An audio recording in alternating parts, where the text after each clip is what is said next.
Welcome everyone to a brand new series of motorsport podcasts. Many of you will have listened to our Engineering Formula One Drivers series with the likes of Patrick Head, Adrian Newey and Gordon Murray earlier this year. I'm delighted to bring you the next set of recordings. This time, we turn our attention to the Scuderia, the Formula One team that's so famous, it's simply referred to as the team. Founded in 1939 and a constant on the F1 grid since that first World Championship in 1950, Ferrari is the team that every driver wants to race for.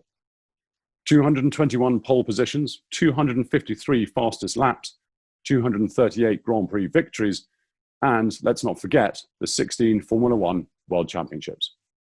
For all its success and wonderful history though, Ferrari has always been a tricky place to work. Many drivers have left or been unceremoniously kicked out after little more than a season. What is Ferrari like to drive for? And what of Enzo himself? In this series of podcasts, we speak to the men who know best, those lucky few who have driven for Ferrari during their Formula One careers. Hello, everyone, and welcome to another Motorsport podcast. And today we have an absolute treat for you. Another episode in our Driving for Ferrari series. We've got Derek Bell joining us from sunny Florida. Derek, thank you so much for joining us from across the pond.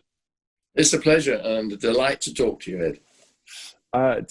Derek obviously needs no introduction. 5-time Le Mans winner, 3-time Daytona 24 Hours winner, and 2 World Drivers' Championships to his name. We're going to focus on Ferrari today, though. And really with you, Derek, it was fascinating looking back at your career, how quickly things happened for you at the start. Because if we sort of annoyingly fast forward past Formula 3 to your F2 move, am I right in thinking that it was at this time the Colonel, your stepfather, said, I'm not paying for this anymore, you've got to go and do it. So you wrote a lot of letters, didn't you, to get that budget for F2? Yeah, that's right. Well, when I look back at it, at the time, you're going, God, this has taken a long time to get up into Formula 2 and Formula 1. And then you reflect on it now and you think, blimey, that was, 60 years, 58 years ago or something, or whatever it was. And, we actually got there remarkably quickly. I mean, 1 year with the Lotus 7 and then 2.5 years really with 2 seasons. I didn't do all the races in Formula 3. And then suddenly, I got my, no options. The only option is to go up to Formula 2. Robin Widows from up in Surrey, he had been in F3 with me. And generally speaking, I used to beat him in Formula 3. But he went on up into Formula 2.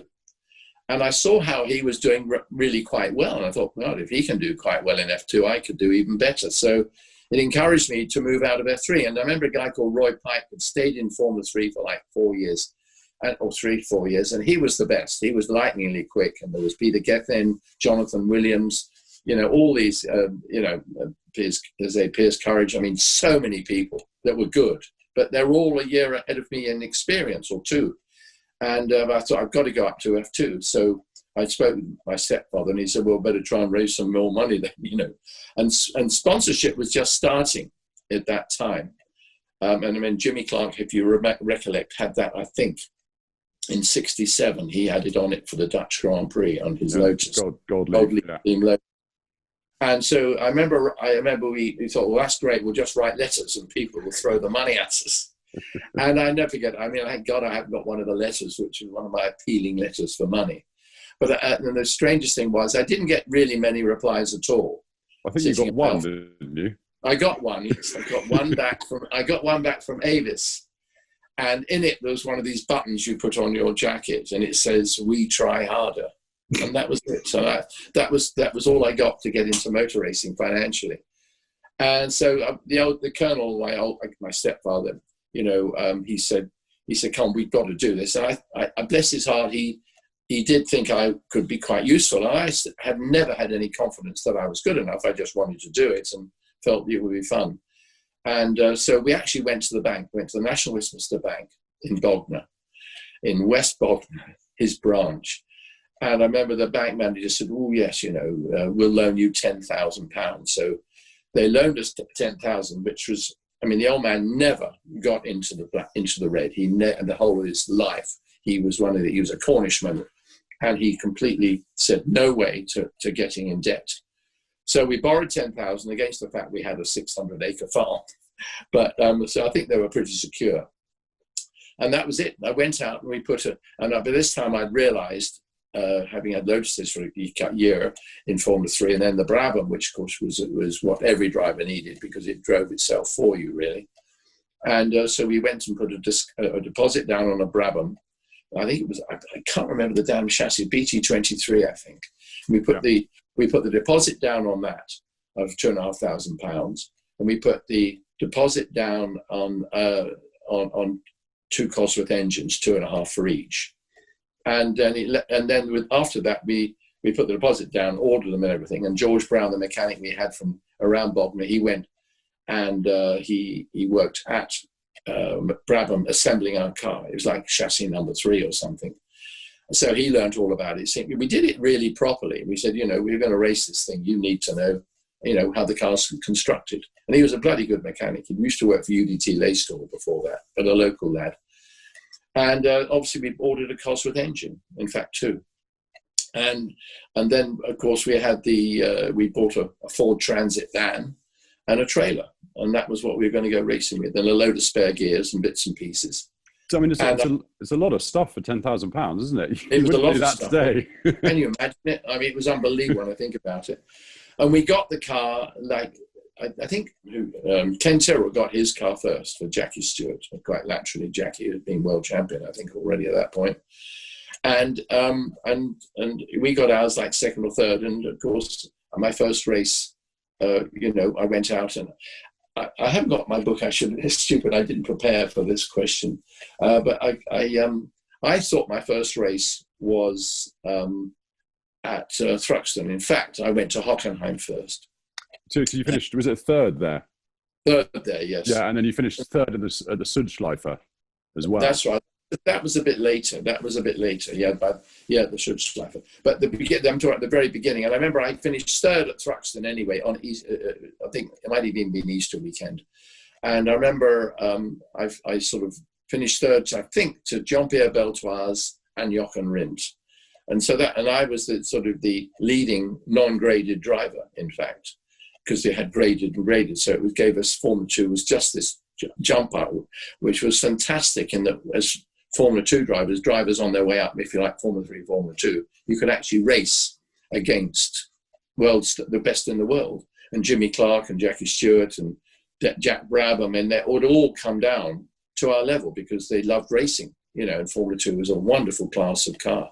So I had some pretty damn good results, and then sadly went off for that tragic day to Hockenheim and to do the Formula 2 race there. And of course, the tragic story of Jimmy Clark, dying there would sort of put the kibosh on my career quite a lot, actually, because, everybody kept saying, my family kept saying, well, and friends, when are you going to get yourself a decent job and be a lawyer or a priest or something? You got to have something responsible to do in your life and stop being a playboy.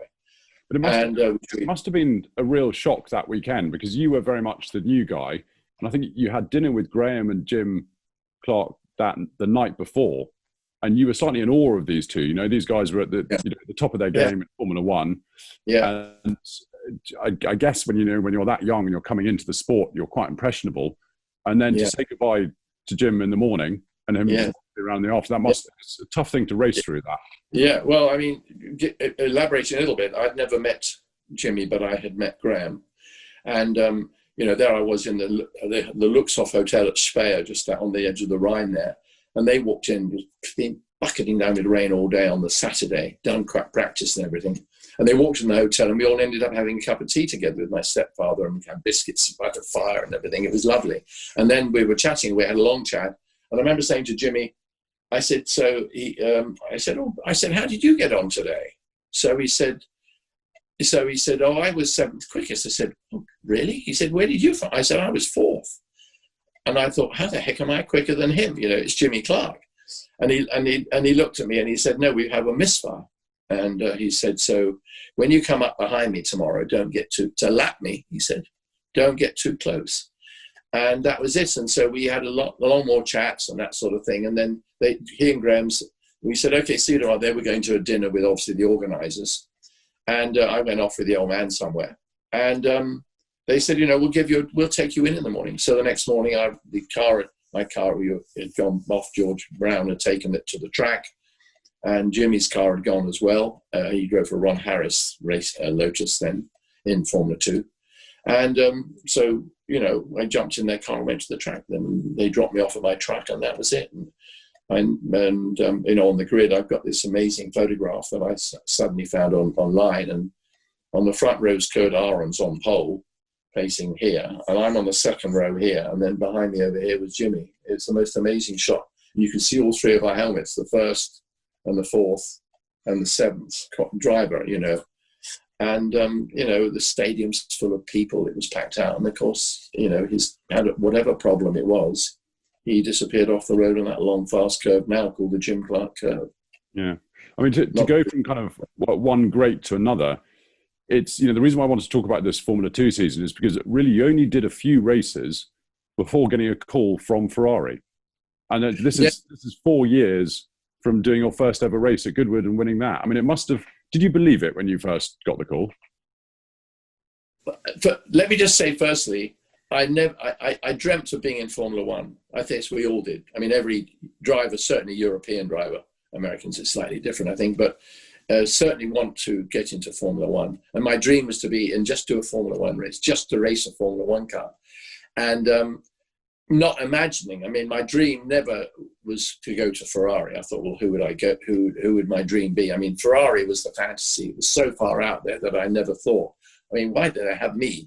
When you think about the people that they had over the years, and so on. And then out of the blue, I got this call from Keith Balisat at Shell, saying, Mr. Ferrari wanted me to go for a test, but they were coming over for the Crystal Palace Formula 2 event, which I think was in June, mid to late. I can't get it. Again, I can tell you if I had my book out.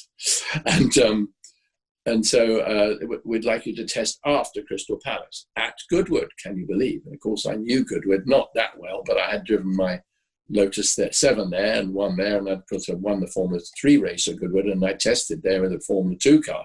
So I knew it really well. And they said, but Jackie X is driving it at Crystal Palace this weekend, therefore, we got to wait till after race. Of course, I finished the race and Jackie crashed or had damage. And he didn't finish. So I thought, oh, bloody hell, Bell's luck's just as normal. He's not going to get the drive in the right car. So they said, we'll call you sometime. And I thought, that's it. Never hear from them again. Because I didn't exactly shine necessarily at Crystal Palace. But I mean, and now I look back, I realize they watch your drives everywhere. They study how you did it, like they do with footballers or tennis players. They study your form. And obviously my form was modestly good. And then I guess about 2 weeks later, I got a call from Keith Balisat saying, would I go out and test at Monza? And so that's how it's sort of how it got going. But that bit, the dream was never to go to Ferrari. That was beyond my comprehension. I think you went out to meet Enzo, didn't you? And you went off to lunch with him. Oh yeah, was that before the test? Oh, sorry. I start with. I did the test. I don't know what day it was of the week, probably a Tuesday or a Wednesday. So I flew out and then I went to Monza. I'd raced Formula 3 at Monza in those hideous Lotteria races and done 2 or 3 races there, but they're all slipstreams in the days when there were only 5 corners. And you had to have the fastest car. And so I did the test. There were a dozen drivers there. I was the only Englishman. And I always think Ferrari wanted me to drive for him because he didn't stick any other Englishman in there to sort of push me to make me go quicker. It was like, I just want to see that he doesn't screw up. I don't know what they thought. So I did my test and they said, okay, thanks, Mr. Bell, you're driving for us. You go, oh, really? So that night, they said, come drive down to Maranello. So I stayed there. We actually went to Modena and stayed at the Real Fini Hotel. And it was just the most amazing feeling that there I was in the middle and the heart of Ferrari on my own. There was nobody to say, excuse me, I just tested for Ferrari. I mean, I couldn't get excited with anybody apart from myself. So I'm going, God, can you believe this? And so I had dinner quietly on my own and I had a glass of wine because I knew I wasn't driving the next day. And I had some tortellini alla panna at the Real Fini Hotel. And it stuck with me forever that's the meal of choice for me. It's tortellini. It was the most beautifully sort of soft, tender pasta. Anyway, I won't go into that. And then the next day I went out to the factory, and of course, I was taken around by this young man who's like, who in fact was, I don't know who took me around. It wasn't Gozzi, who was the head of motorsport really, but I was just shown around. And as we were walking, but there was nobody there. There was nobody working. And you can't believe how small Ferrari was. I mean, that famous entrance there, and Enzo's office was on the left as you walked in. And then straight ahead of you was the factory. But it wasn't big. And just like an industrial building, with red tiles on the roof and that sort of thing. Anyway, I was walking through, and I was actually astonished. There was nobody there. And so I said to the guy, so, why are there no people working today? And he said, oh, today's a national holiday. And there are a lot of those in Italy. There's a lot of those in Italy, commonly called strikes. So anyway, we walked around, and it was intriguing. It was most intriguing, to see the billet of steel at one end, and then at the other end, it was a crankshaft for a V12. It was astonishing. And then suddenly, I guess I knew that Enzo was about to appear at some point. And then sort of round the corner and I'll never forget it as long as I live, round the corner, sort of in this big, long building, again, wasn't that big, but it was pretty large. Came this very tall guy with silver hair and tinted glasses, immaculate, wearing a raincoat draped over his shoulders, and beside him was a much smaller person walking with him. And the guy who took me around, whose name, of course, I ever got to know, he said, oh, here comes El Commendatore now. He is the one on the left. As if there was any doubt as to which one is the Ferrari. And that's how I met the old man. And he walked up this avenue between all the road cars up on an assembly line up here. And I thought, and I've always thought, even dear old Michael Schumacher never met Enzo, actually. But he would never have seen what I saw, and so many drivers would never experienced meeting Enzo as he walked down the middle between all his cars, all up on road cars, reds and yellows and silvers and all the rest of it, up on the assembly line, and he walked down towards me. I mean, that would have made such a picture for a great magazine about the history of Ferrari. And I've always remembered that. And then we got talking. He wouldn't talk to me, and he supposedly wouldn't speak English. So we spoke French together, and at that point, I wasn't that good at French. I learned a lot later because I raced with Pescarolo and people. And so we chatted, and he said, "Okay, let's go over to lunch." So we went over, to the Cavallino, had lunch with him in his little room that still exists there today. Just he, me, and Gozzi, just three of us, and that was it. He talked a lot about Jochen Rindt. He was very interested in how good Jochen was, because Jochen was sort of I think in that area that he was, well, sadly he didn't much later before he died, but he was amazing driver. He was the star, of my life at that point. I mean, Sterling was always my idol, but Jochen was magnificent. And I had some good results against him in the Brabham, so I never beat him, but I often finished close to him, And so anyway, that was my beginning with Mr. Ferrari. And obviously, for the likes of myself and so many other racing drivers, as you mentioned there with Schumacher, even those that drove for Ferrari never saw him or never met him. And all I have to go on is kind of a little bit of footage, but mostly photographs. And as you said, with the dark glass on, the silver hair, did his persona and character kind of match what you see in photographs? Was he quite a mysterious sort of character with a sort of great big aura around him? Yeah, absolutely. And I think you have to realize as well, yes, definitely yes. But at the same time, I was 26, 27. So, and I'd been, I'd been working on a farm in Pagham, Sussex. So I wasn't meeting these sort of characters in life. I hadn't met Ken Tyrrell. I hadn't met John Cooper. I mean, you heard the names and, the big names of the world. That's just racing. So I hadn't met major executives of companies, but I just knew that he was this astonishing character. And of course, I'd read the stories about him. And also, I mean, one of the reasons it was difficult for me to ever sign to drive for them was the fact that there was a massive article, I think it was like in the Times or one of the English newspapers, about a picture of Enzo standing there in this car, a light, in flames above him. And it sort of says, Ferrari kills his drivers. And I hadn't signed my contract when that story was written. In fact, I hadn't even gone to Maranello then. So he had this amazing sort of background story to his personality. And I don't think you ever really got to know his personality, because he always sort of, he looked at you when he talked, but you didn't know if he was really looking at you. You thought that he talked to you because he felt he ought to. But I did get to know him better eventually. And, I used to go out to dinner with him. I'd get a call and they'd say, tonight you'll have dinner with El Commendatore. And I go, oh God, I was going out with Mike Parks and the guys, I was looking forward to it. There was Brenda Werner was involved then, and she was Enzo's secretary, an English girl. And of course, she was the only girl, I think, that worked in the factory. The old man wouldn't trust all his mechanics with any females. And so Brenda was the only one, and who I think, was a close friend of Mike Parks's. But we were just a lovely group of people. And, Enzo would phone and I'd have to go out to dinner with him, and he'd come and pick me up and whistle me off at great speed to some restaurant out in the country. It was amazing.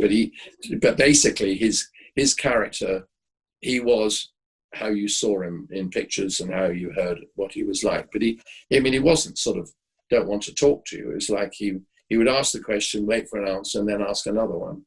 Yeah. He never said, well, tell me about that race you had at Thruxton. He wouldn't have asked that. Yeah. You mentioned that you obviously, you went out for dinner with him. And I think nowadays we're sort of so used to the world of celebrities and things because of social media and everything like that. But it must have been these restaurants he went to, I'm sure there must have been quite a kind of atmosphere when you walked in with Enzo, because he was really, he was probably one of the most famous people in Italy, if not the world. At that time. I know. It's weird. I mean, my memory's not bad. I got a really good memory for things that I keep told. Well, you remembered what you ate the night before you met him. Yeah, that's amazing right. memory. That's right. But no, I mean, I remember vividly going with him in the 2+2, and we'd drive off somewhere.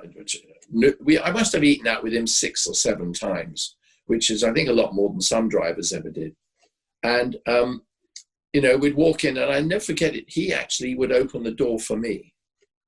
When he got there, he would stand back and let me walk in. And I never forget it. But of course, I don't know. I never noticed people in awe that it was Enzo Ferrari. There had to be. I think I was almost too young to understand that sort of emotion that people had for people like Enzo. I think it's also because, you've got to realize there was not the publicity. There wasn't the television then, so you've never read stories week after week about Enzo. Can you imagine now if Enzo had been out there, the stuff that would have been flowing through the interviews about why the car had this problem in Austria, why it had a problem last week, and, Vettel's accident. I mean, Enzo would have been pummeled all the time. The only press that really asked him were the Gazzetta dello Sport in Italy and a couple of other Italian newspapers. And they would, they were awful to him and his drivers, and they pulled them apart if the drivers didn't, feature well. But I didn't get any impression going into a restaurant that we were any different to anybody else. And it's uncanny, really, when I reflect on it. Yeah. I mean, if I walked in with Enzo today, I'd have gone, well, hope you can see me, everybody. I'm with Enzo Ferrari, Massive sign. Yeah, that's right. Yeah. Aren't I lucky? Yeah. So, and I mean, and we often had team dinners. I mean, before the Italian Grand Prix at Monza, he had we'd always have a dinner during the week, before practice and that sort of thing. I mean, I thought he was an amazing man, very interesting. And as I've said before, I would be in the factory. I hadn't been married long then. I was in the factory, but I still hadn't signed my contract at this point. I didn't sign for some weeks because I was worried about this story. I mean, we didn't have managers. We didn't have anybody to advise us and say, you should do this and you should ask for this. I mean, it's whatever they gave me on a bit of paper, I'd be happy to take. I just wanted to race for Ferrari. We did, certainly in those days, one never considered, how much am I going to earn out of this? It was, where can I go with this? Is it going to be good for me? And as a young driver, all you can think is, to race for Ferrari has to be a step up in the right direction. Yeah. Because surely at some point you could have a good result. And in some ways I did have some, like on the Tasman and, a couple of races, some moderately good results. But it was the wrong time and the wrong place. But I still had that. And, it was just special to be with him. But so I didn't sign my contract for some time because of this problem with with sort of, what did I ask for? What were they going to offer me? Were they really going to? Was I getting Formula One? Was I getting Formula Two? And basically, they favoured me in Formula Two to start with. Remember, they had two drivers. They had Ix and they had Chris Amon, and so they didn't need a third. But Enzo was always looking for somebody for the future, as they all are today. And so I was signed up to do F2, and of course, I went off to do my first race, and I got pole position at Monza with 50 cars or something on the grid. Amazing, great grids we used to have for that. And of course, in the race, we had a massive crash where I was involved with. I wouldn't say it was anything, it was my fault, but it was one of those, drifters, big drift thing around the parabolic, 2 abreast, 16 of us in a group. And somebody said I was hit from behind. I think something broke on the suspension, but whatever it was, I just flipped round suddenly. And there was no reason to do that at the parabolica at the point that it happened. And so that was that. And because I think 2, 3, 4 hours crashed. And also how many Dinos did you write off? Was it 4? There was 3. No, the 4th one got away with it. But the worst thing, the big trouble was my own Brabham crash. Peter Westbury was driving it. He got involved too, and I went, "Oh my Lord!" And I looked at his carnage. I go, "Oh my goodness!" Terrible there at the office. So I anyway got back to the pits. They gave me 250 quid and for my race, and I thought, that's it. I'll never hear from them again. I mean, I've screwed up, hadn't I? And then I think 3 or 4 days later, I get a call saying, "Would you please come to the factory and sign your contract?" Well, I can tell you what, I ran to Heathrow and I leapt on a plane and took off to Milan and went to the factory, and I would have signed anything then. And Gozzi said to me, "El Commendatore was so happy with your pole position, your qualifying position. Here's $1,000." And it's like, wow, thank you very much. But that was a sort of atmosphere. But then when I was, and as I said, my wife at that time was very ill. She had a thing called colitis. And she was in and out of hospital in England. And around the time Justin was actually born. And I'd walk into the factory in the morning when I was there for any sort of 4 or 5 days, 3 or 4 days, whatever. And they would sort of say, "Oh, come on, Tori would like you to go to his office." It's sort of about 9 o'clock in the morning. So I would walk through and see the old man. He'd be sitting behind his desk, and he would virtually always say, "How's your wife today? How's your wife today?" And I said, "Well, it's too early. It's 8 o'clock in England. They're not going to be able to give me a report at 8 o'clock in the morning." So he said, "I'll get my secretary to phone up." And his secretary would phone up the hospital in Chichester and see how my wife was, and then report back to me. I mean, it was amazing. I had an astonishing relationship with him. He never pushed me. I think he was waiting for something brilliant to happen, and it never did. But I mean, I did have some moderately good races, and on reflection, I guess my first Formula One race and that sort of thing, being on the middle or the outside, the inside of the third row next to Stewart and Helm was pretty special. Yeah. I look back and I was just pissed off that I wasn't on the second row, but I was on the third row of my first Grand Prix with 33 cars there. Well, so I shouldn't. I mean, Jochen Rindt was behind me, and you had Rodriguez and Jack Brabham, and heaven knows about, so many people behind, Dan Gurney, all these kind of great, sort of heroes in a way.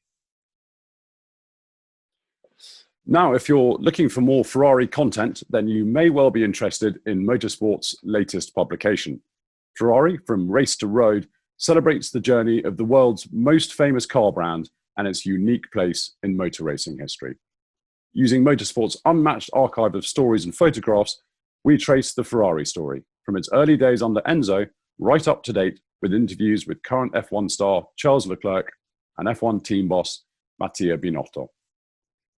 Along the way, we celebrate some of the all-time classic race cars, including the wonderful 1975 312T and races such as the Targa Florio.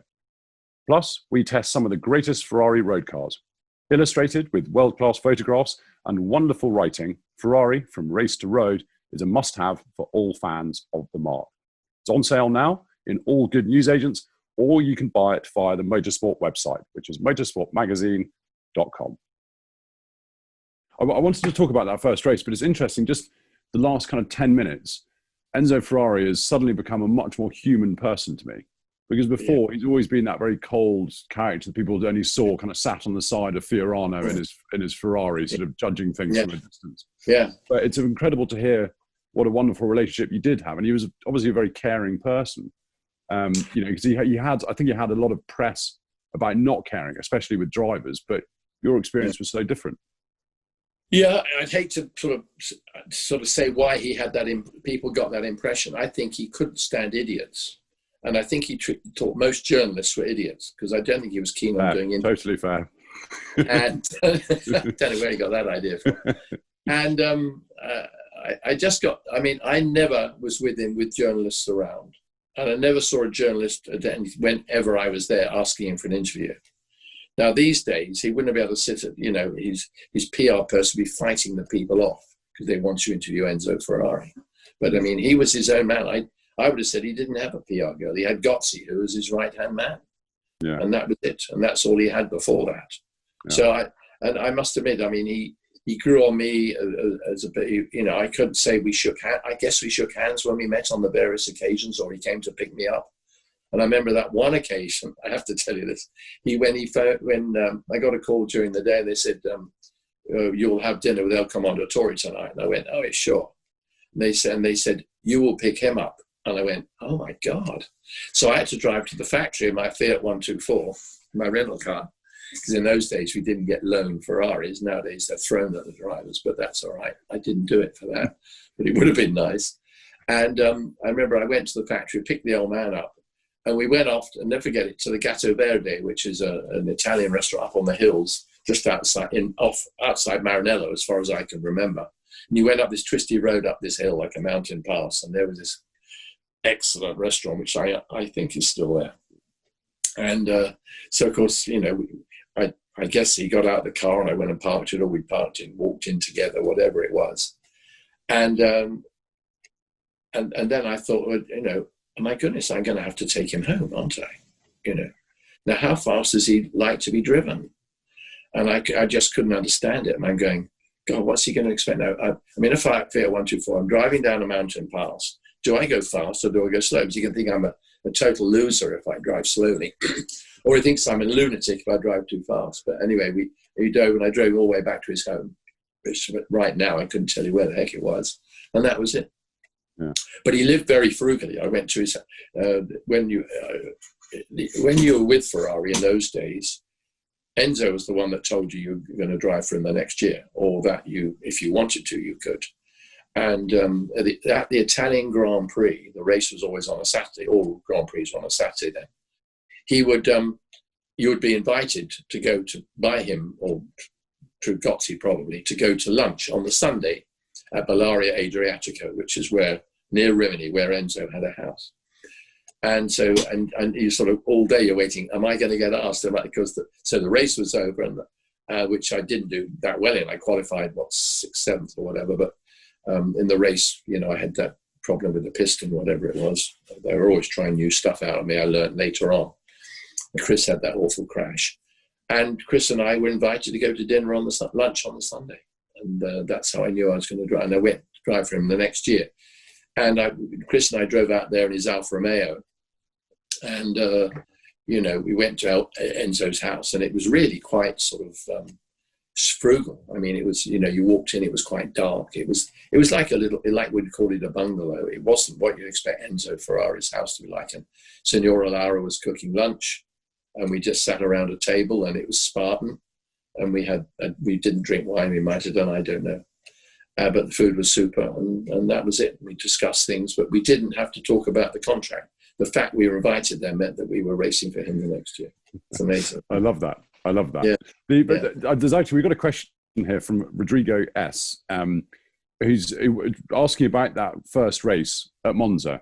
This was not only your first Formula One race, it was your first race for Ferrari, and it was at Monza. Yeah. Did you realize what a big deal it was at the time? Because you were still pretty young. Yes, I was. Well, I was 27, wasn't I? Oh, I was, yes. I must take you back a bit. 10 years before, my dear stepfather, the Colonel, so I was 19, 58, and I was 17. My stepfather is a racing fan, thank goodness, as you realize, said, come on, I'm going down to the Italian Grand Prix. And we drove down there in his XK150. And we sat in the grandstands at the Italian Grand Prix in 1958. And Sterling was driving. I think it was the one when he drove the Cooper. He did terribly well in it. And I remember sitting there watching. There was a race on before the Grand Prix, right opposite the pits. And there was a race on before the Grand Prix for sports cars. And there was this most beautiful red, Ferrari red 275. What were they called? Anyway, not quite. It was the Ferrari California. It was an open cockpit Ferrari California. And this guy, and it was perfect, light tan interior. And this chap drove it in white suit with white helmet. And I went, oh my God. And then I sort of sat there for the Grand Prix. And I thought, one day I'm going to have a Ferrari. But it was only just like a flash. It wasn't like, that's it, I'm going to do it.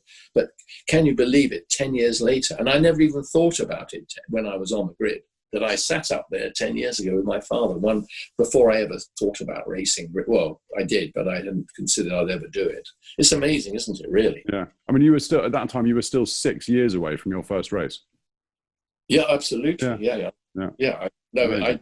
I had no thought of how I could get around to be a race driver. It was not, I mean, I wanted to be, but I couldn't see it. I guess all these things build up inside you. And of course, there weren't any super young drivers. And Sterling had been young when he started. And of course, Jackie X was younger than me, and Chris Amon was a fraction younger than me. And so that was when I got into it. You suddenly found people that were younger and also older than you in Formula 3 and Formula 2. But to get through those battles of Formula 3, it was quite amazing to then sort of come out the other end, sort of, I'm alive. Yeah. I can go into Formula 1 if it works the right way. What did you ask me? So it's just whether the enormity of that situation at Monza, being on the grid in a Ferrari in your first Formula 1 race, did that register? Or, is that something you look back at now thinking, oh, blimey, that was... Oh, yeah. I look back at it now much more than I did then. I mean, to me, I just remember being disappointed that I was on the third row and I hadn't been as quick as I should. That's such a racing driver. I must have been within a tenth of a second of Jackie Stewart, and I must have been with much the same within that of Jackie X was on the front on the next row, and then on the front row was Chris Amon, and I wasn't that much slow. I haven't got the lap time somewhere there. They could appear, but it's irrelevant really right now. But the fact that I was there at all, the fact that I was on the third row was pretty remarkable. But and it was the first time we'd used those wings. I mean, if you can imagine the excitement of being on the grid at the Italian Grand Prix with those fanatical crowds, and even, driving in from the hotel where we stayed at the Santa Storgio, and you'd drive in, I don't think we drove our own cars in, I can't remember. My Fiat 124, I might have done, I don't know. I have no idea how we got into the track, probably in vans or something. And you drove all through Monza Park, past the horses and all the people out enjoying their weekends in the park, and then into the racetrack, and that sort of very austere sort of entrance that they have there, and that sort of atmosphere of the paddock and the buildings, which I'm not sure if they've kept any of the old paddock buildings, but they were grim. They have 4 cars stuck down inside this long tunnel for each team. It was an amazing atmosphere. I can't remember much, sort of the intricate details. I know there was a super Italian restaurant there that everybody went to eat in. You seem to have a remarkable ability to remember food, Derek. Well, I just love Italian food, Fair enough. Yeah. Well, remember, I hadn't been there very much. It was possibly almost very nearly my very first trip to Italy. I wouldn't say it was, but very nearly. And you'd heard so much about all the Italian food and the wines and that sort of thing. So it was all part of that sort of learning curve. But I think that the night before the race, you didn't sleep particularly well, did you? So you must have realised that this was a fairly big moment in your career. It was just yes. I mean, I was still one of those guys that had to go to bed at 9 o'clock so that he could get at least 3 hours sleep before 9 the next morning. And once I did go to sleep, I was fine. But it was lying in bed, sort of going around the lap and thinking how you could go a bit quicker or why something hadn't happened. And you've got to also realise that people were getting hurt, hideously in those days. And that had to play on my mind, and did the whole way through my career, of course. But I just remember that night going to bed, and you didn't have an espresso. Well, they don't have them at night anyway. But I didn't have anything much. I ate well, properly. I can't remember who I ate with. Possibly was Chris and his girlfriend, and that was probably it. And I don't even know if my stepfather, the colonel, came over for that. He might well have done. I can't remember. I think he must have done. And, sort of just, we stayed at the Santa Storage, which I mentioned just now, and it was right in the middle of a town, which of course you won't do these days. I'll be staying at some palace outside. But I mean, that damn church bell rang every quarter all the way around, and then rang the hour out, boom. And it backed onto our hotel. And that lovely sound, which always, every time I hear it at a church bell, or watching a movie or something, and you hear, I know it's Italian, and because it echoes the way it resonates around the place. And I was like, oh, I'm awake again. Thanks a lot. 3 o'clock, 4 o'clock, and that's how it went on. It was absolutely astonishing. And then I went to the track, and I never thought about the fact I might have been tired again. I mean, it was just the fact that you carried on to do what you could do. I don't remember how we got to the track. I can't imagine because they didn't like you taking cars in, because people used to steal them. I don't think they'd have stolen a Fiat 124, but you couldn't never could, even in those days, you would not take your fancy road car into Monza, because it would be gone by lunchtime. It is amazing looking back, isn't it? But it kind of your Ferrari career. Just tell us what was kind of happening at Ferrari in '69, because you had a contract for '69, but as you mentioned earlier, it was just the right place at the wrong time, and it all started going wrong. Yes, it just went wrong, but straight away. The great thing was that nobody really follows, and it doesn't matter, but, we went off and did the Tasman. So Chris and I went and we had the option of the Tasman series, which was 4 races in New Zealand and 3 in Australia, sort of consecutive weekends. It was with a Formula 2 car, but with the engine, which was actually a 2-litre Fiat V6 Dino, or not Fiat, but they were in the Fiat road cars as well. And we raced with a 1.6-litre engine, the same engines, whatever you sort of sleeved down or whatever they did. And then for the Tasman, we ran 2.3. But the engine could have been a 2.4, but they couldn't make it any more than. So the Lotuses with Cosworth had 2.4 engines or more, 2.5, and we only had 2.4, just about 2.3. And Chris and I went off, and I'd never forget it. George Brown and myself, we drove down to Italy with the van and a trailer, borrowed a double-decker trailer from David Piper. I mean, when you reflect on it, but of course he was a Ferrari man, David. But I mean, these days, nobody would just let you borrow their trailer to go and pick 2 cars up. And do you know that those 2 cars came back to England? We drove it back. And never forget, we got to the border above near Mont Blanc, that border there, on a Saturday afternoon. They were coming back to England to go on a boat to go to New Zealand. And so we go into the customs place, and they won't come out. And there's no people carrying through. It was this, what was it, probably middle of November, not very special weather. And they wouldn't come. They said, we had all the papers, carnets, and goodness knows what else. And they weren't the least bit interested in the cars, these 2 Ferrari Dinos sitting up there in bright red. And we said, well, why can't you check us through? And the guy said, well, the boss is watching the rugby game right now. When the game's over, you'll be happy. And an hour later, the guy comes out, and he says, yeah, thanks, bang, bang, bang, thanks, and off we go. And that was it. And, I think, if I might say, I didn't drive back in the truck. I actually drove in my car, and George drove it back and, took it up to the docks on the River Thames, on the Thames estuary there, and they shipped it out from there with the just on the trailer, and not with the truck. And then, of course, Chris Amon's guys picked it up, and that was it. And we started our racing. We had these wonderful races, and Jochen Rindt was there with Graham Hill. He had just joined Team Lotus. And then Piers Courage was there with Frank Williams. And then there was Chris and I in the Ferrari, and there was Frank Gardner there in a Mildren, and numerous, obviously, Australian and New Zealand drivers who haven't got a hope in hell against us, because our cars were so much better. Yeah. And it was just a wonderful, wonderful series. And I got to know the guys really well, and I got to know Jochen, Piers, and Graham, and of course Frank Gardner. but he didn't spend that much time with us because it was sort of his home area. But we did have a fabulous time. I mean, camaraderie was second to none, and we'd play squash and play tennis and so swimming, and we'd go water skiing at night with Chris Amon on this lake. And I mean, it was absolutely magnificent. And I feel sad for the guys today because they don't have time to pick their nose before they're on to the next, simulator or whatever it is to do what they do, but because they love doing it, and the only way they can do it is the way they do it now. So there's no good reflecting on my stuff, but we were lucky to have such magnificent times. So I had some good results. I actually beat Jochen at Levin in my heat, but I was thinking he might have let me win. And then I gave him I pushed him a lot. Somebody sent me some footage from those races the other day in black and white. I couldn't believe it. You can hardly see it. But I mean, it's really bad definition. But there's me in a Ferrari, Chris in a Ferrari. It's not even in colours, so it's bloody difficult. And it was amazing, to see all that stuff and see the safety or lack of it.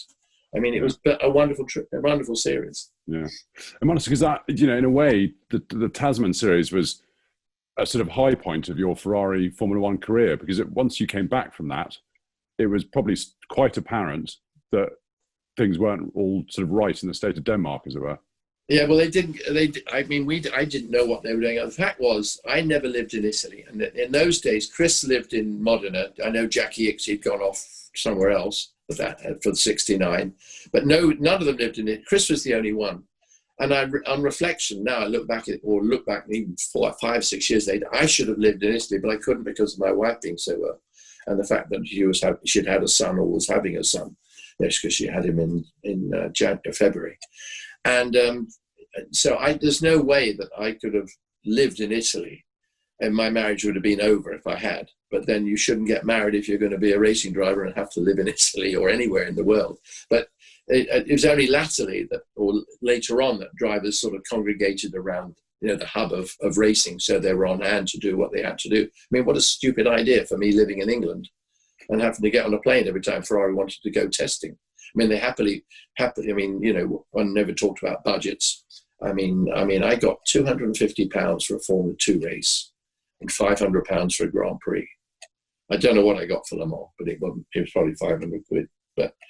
And it was still quite good money, but it wasn't like compared to today. Well, you can't relate it to today. But we, as I said, we never did it for the money.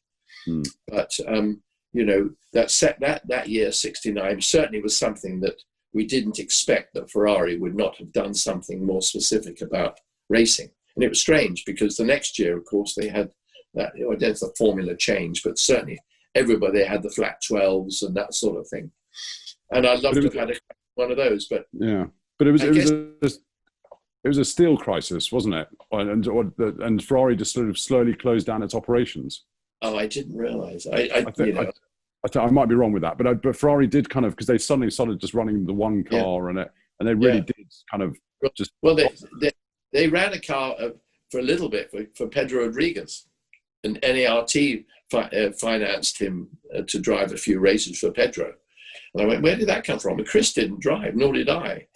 And we did that Silverstone Daily Express meeting. And I remember I beat Chris. I was 10th and he was 12th or something in the piddling rain. We were on Firestones. The car would have been so good if it had been on the right tires. I think, tires made a heck of a difference in those days. And I was pretty good in the rain because I had a really good race against Jochen, as I say, in Australia, and finished close second to him there. So in the Lady Wigram or whatever it's called, Warwick Farm anyway. And but the Firestone were rubbish at that point. We should have been on Goodyears or Dunlops, to be honest. But that was life. Anyway, that was it. And we just, okay, we're not going racing, so therefore you don't get any money. So it's okay. What do I do now? And then they said, well, okay. And then come June, we went to Monza for the Formula 2 Lotteria, which I had done 1 year before my first race for them. And I was on the back of the grid with Clay Regazzoni. We did Thruxton as well. And Clay and I were last on the grid, the two of us. And I mean, if I looked at me and went, oh yeah, but you're over the hill, you've had it, Derek, you're 28. But Clay was a brilliant driver. He would have driven anything. If he would have gone quick, he made it go quick. And he drove the car with me or against me. And we were both at the back of the grid at Thruxton. And then we went to Monza. And I couldn't get anywhere near the times I'd done the year before. And that's when we thought, this is crazy. The same cars on the same tires, and we don't get a look in. Then that was at that point that Ferrari, sort of that second week of June, that Ferrari said, that's it. And then, fortunately, I got the opportunity to drive for McLaren, but they let that make a British Grand Prix. But at that point, Ferrari had no future. They didn't. I think I was out of their picture, and I think they could see that Jackie X might come back to them. And I don't think even Chris drove that car. Chris left too, and he went and did his own thing. So who the heck was the other driver with the B? Oh, it might have been Regazzoni. I think he stayed and raced with that. Yeah. But, suddenly the whole thing filtered out. And of course, we weren't on financial contract retainers, at least I wasn't, because I never thought about it. I didn't have a manager, as I said. So I just ended up earning no money and being rather disappointed as the year flipped away, because I really did nothing. But interestingly, if you look back at your, if I look back at your career now, you're known for your sports car victories and championships. And it was, I suppose, in a funny kind of way, that happening to you with Ferrari, you were then called up to race for Ferrari at Le Mans in 70, having driven a private car at Spa and 1,000 kilometers. Yeah. And that was, I think, the Spa 1,000 kilometers was really your first taste of sports cars. So in a weird kind of way, Ferrari is perhaps to thank for you getting into sports cars and then all those Le Mans wins and championships. In a way, yes. I don't go over the board about what you did. I'm trying to find a silver lining here. No, but I mean, it was Jack Swatters of Garage Francorchamps, Écurie Francorchamps, just, it's outside Brussels. And Jack, I got to know during my time at Ferrari. And he's the most charming gentleman, he's a Ferrari dealer. But what I didn't realize till in recent years was the fact that Ferrari, with his racing program, was highly supported by all his dealers. And I didn't realize that. They put loads of money in to keep the racing team going because, as they say, if you win on Sunday, you sell on Monday. And so, therefore, not all of them. I know Maranello did, and I know Jacques did, and I know the Americans did, but there were no doubt others that poured money into the Ferrari coffers that make him go, to help him go for motor racing. And because there was no sponsorship really in those days, we had nothing on the cars. So, when it came to Jack Swatters offering me that drive at Spa, I mean, obviously I was staggered. I didn't really know Ferrari had a sports car. And because but it wasn't even built at the factory. I think it was built down the road anyway at another place. But as I hadn't been there since July anyway, I wasn't likely to have seen it. And, Jack offered me the drive and I did quite well. And I beat a couple of the drivers in the Ferrari works team at Spa, the red cars, we were in the yellow one. And, I don't know what happened. I mean, the car caught a light and the windows got broken and God knows what else. It was a nightmare of a race, but, we fought on and did moderately well. And from that, of course, I was going to drive for Jack Swatters at Le Mans that year, 1970. And then Mr. Ferrari obviously contacted him and said, we want Mr. Bell in our car at Le Mans. And, Jack came on to me and said, come on, you've got to drive for Enzo at Le Mans. And I said, no, I don't see why. He's done nothing for me. I know there we had really, but I was a bit disappointed in what had happened at Ferrari towards the end.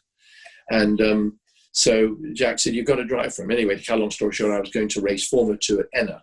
This was 1970. And I was on the way to Enna, so I dropped into Brussels, as one does. And Jack met me at the airport and he said, you're going to have to drive for Enzo. And I said, I don't want to, Jack. And I said, why? And he said, well, if you don't drive for Enzo, he won't give me any spare parts to my program. So that was it. So I went, okay, I'll drive for Enzo. And of course, Jack did rather well in the 24-hour, and I drove with Ronnie Peterson, which was wonderful. We were mates together through Formula 2. And, he was a wonderful, wonderful driver, super kid, super guy. And I enjoyed it very much as that experience was. But of course, it was on the old Le Mans, as you know. And it was quite an experience. I mean, there was a massive crash, which I didn't create, that was behind me. But everybody thought I was part of it during the race. But I was gone. I was round the corner and away, but just through the kink before you come to White House, which was another story. But, it was wonderful to drive for Enzo there. And I certainly didn't let the side down. And then, of course, they didn't do many races. And then Jack Swatters had me back to drive at Kyle Army at the end of the year. But in that meantime, I'd had the call from a company from Germany called Porsche to drive the 917. So. And the rest, as they say, is history. But before we finish, I wanted to touch briefly on kind of Ferrari now. And you were saying that you went back to Monza in 1969 and you were going slower than you were in 1968 with the same car, the same tyres. There are reflections of Ferrari this year in Formula One. And it does seem to me that, I don't know what it is, but Ferrari does have these very, very big lows. We've seen it with McLaren. It happens with all Formula One teams. No one can stay at the front forever. But why is it with Ferrari? Is it a political thing? Is it because they only want to employ Italian people, or why does it keep happening? Well, it certainly seemed to have worked that when they got Ross Brawn and various people like that to come in, everything started to go well. Very organised people, and no Italian teams have never had that much of a great record for sort of producing the best results, although Ferrari did. But look at the team they had with Michael and John Todt and Ross Brawn, for example. And I mean, I think even in the slight way, when I went and drove for Willie Cowson with the Alfa Romeo T33s in 1975, Alfas couldn't do a thing prior to that. Out comes that car, the T33, and Alto Delta are going to run the cars, or they produce them. And Willie Cowson went in there and said, come on, let me have some of your cars and bits and pieces. And we went off and we won, I think, 8 races because it was run by a German.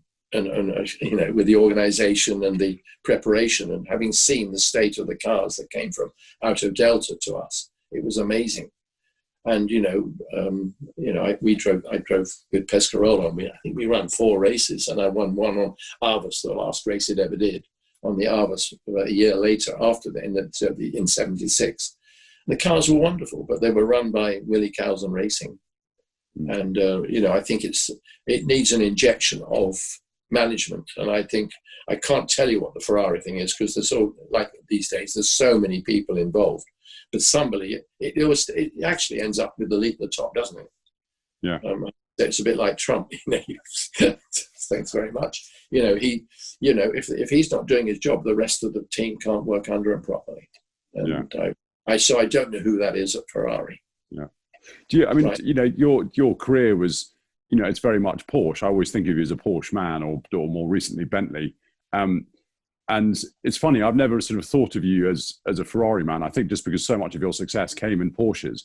Do you, looking at the photos behind you, you obviously still have very much a soft spot for Ferrari? Yeah, very much. It's strange. I suppose it's because when you're young, you're much more influenced by certain things. And Ferrari was the name that was, Ferrari was the name that was on my lips the whole of my youth when I followed it. Moss was the other one, and Sterling always wanted to really race for Ferrari, but never ultimately did that much.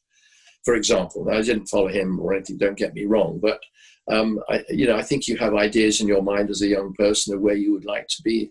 And as I said, I mean, my dream was to race for Ferrari, but it wasn't like, oh, well, I will be racing Ferrari. It was like, oh, can you imagine? And that was it, gone. The dream had gone.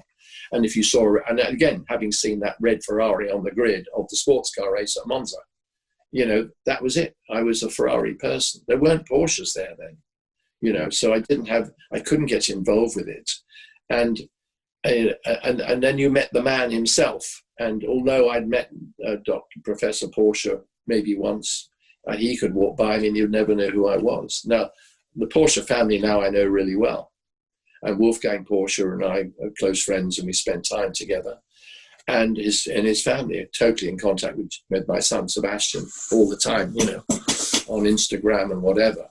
And I'm close to Porsche people now, much more than Ferrari. But in those informative years, the thing which I was a Ferrari person. And my dream was to have a Ferrari, and I have one now. It was my dream to have one. And eventually I got it, but I was a little old. Actually, I had one when I was about 33, but after that, I was a Porsche man totally. But I thought one day I'm going to have another Ferrari. I don't know why. It's just, it's just one of the... doesn't it? Fun? It has a sort of allure to it. It does. Yes, thank you. It's a word, yeah. Can't put it more than that. And I think the other thing, even with the Ferrari, was the sound of that V12 was just a unique sound. And I mean, people say, yeah, but he didn't do really much for you. And he didn't. And I remember Jackie Stewart saying, and Ken Terrell and a couple of other people said, if you go to Ferrari, John Wyer, that he will ruin your career. And it was before, as I was about to go to Ferrari, because at that time that I went to Ferrari, back in '68, I was testing a Cooper Formula One for John Cooper. I was asked by Colin Chapman to test the Indy car at Silverstone after Jimmy had his accident. And then John Wyer came on to me to drive the GT40 at Le Mans in '68. So, I guess suddenly I was, in demand, and makes you wonder who the hell else was out there if I was the only one there. I guess there was nobody racing anymore, but these days they wouldn't have a problem with a list of guys wanting to run. And I mean, I never had to phone them up and say, what about me? They were, get Derek Bell, I guess, because I'd come up well through Formula 3 and then into Formula 2 and done those first 2-3 races. And then Ferrari were after, Ferrari are after Derek Bell, I suppose we should be sniffing after him too. But it was John Wyer and Ken Terrell and people like that said, he'll ruin your career. Now, I reflect on that and I think, I don't know that he did, but the fact that I had a disappointing Formula One career, although I had the 6th place US Grand Prix for John Surtees and had a great experience with John, which got worse as the years went by as far as the cars were concerned. But, it was for that Ferrari period was pretty darn special, I have to admit, and it always just sticks in my memory, to be honest. Yeah. Well, Derek, we've got to leave it there, but thank you so much for sparing so much time all the way from your sunny spot in Florida. We'll hopefully see you over here soon. Maybe not this year, but hopefully next year. But to everyone watching and everyone listening, thank you so much. I hope you enjoyed it as much as I did, and we'll see you all soon. Bye-bye for now. I could have done with some pasta and a glass of Lambrusco, but thanks very much. I thought you could have done that. Next time we'll get something FedExed over, ready to go from the restaurant in Italy. Yeah, thanks. Derek, thank you. Thank you.